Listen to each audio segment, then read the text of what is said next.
Hello बच्चों, let's read the question. Match the following columns. Column 1 में दिया गया है parts of reproductive system of earthworm and column 2 में उसके रिस्पेक्टिव सेगमेंट्स। मतलब यहाँ जो ABCD दिया गया है वो रिप्रोडक्टिव सिस्टम के पार्ट्स हैं अर्थवर्म की, एंड 1 2 3 4 जो है वो इंडिकेट कर रहे हैं कि कौन से सेगमेंट में है और हमें मैच करना है कौन सा सही सीक्वेंस होगा। सो यहाँ पर हमें जानना क्या है कि स्ट्रक्चर क्या होगा अर्थवर्म के रिप्रोडक्टिव सिस्टम का। सो इसीलिए anatomy of reproductive system of earthworm है हमारा की कॉन्सेप्ट यहाँ पर।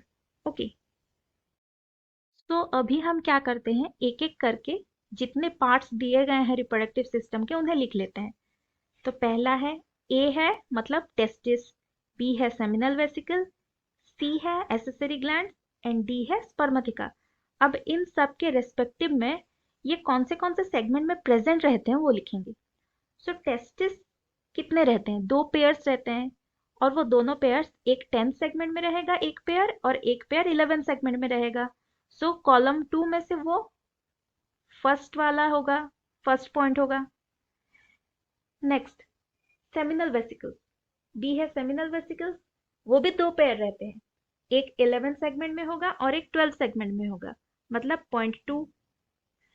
नेक्स्ट सी है एसेसरी ग्लैंड, एसेसरी ग्लैंड्स भी 2 पेयर्स रहते हैं, एक पेयर 17 सेगमेंट में रह सकता है या फिर 18 में रह सकता है, और दूसरा पेयर 19 में रह सकता है या फिर 18 में रह सकता है। मतलब ये जो एसेसरी ग्लैंड्स है इनका कोई फिक्स नहीं रहता, जैसे टेस्टिस एंड सेमिनल वेसिकल्स का है ना कि टेस्टिस का 10th एंड 11th में रहेगा एंड सेमिनल वेसिकल का 11 एंड 12 में रहेगा। वैसे एसेसरी ग्लैंड्स का ऐसा फिक्स नहीं है कि बस ये दोनों सेगमेंट्स में रहेगा, उसका 17 to 19 सेगमेंट के बीच में कोई भी 2 सेगमेंट में एक एक पेयर रह सकता है।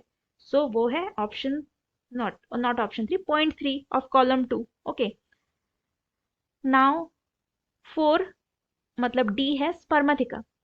स्पर्मथिका 4 पेयर रहते हैं, 8 स्पर्मथिका रहते हैं, ये भी पेयर्स में प्रेजेंट रहते हैं और ये वेंट्रोलेटरली प्रेजेंट रहते हैं।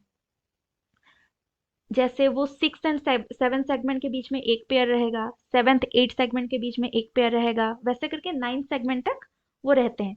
सो 6 to 9 सेगमेंट के बीच में प्रेजेंट रहते हैं स्पर्मथिका। सो ये पॉइंट 4 होगा।